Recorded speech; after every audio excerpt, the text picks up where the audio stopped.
ചീരുമൂടക്കുഴലിൻ്റെ ഉള്ളിൽ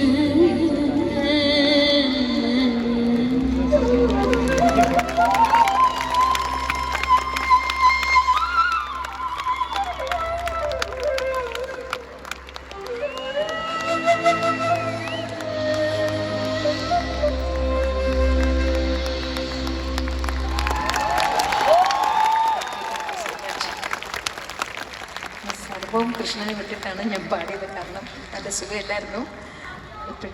thank you so much. Thank you. ఇప్పుడొక తెలుగు పాట.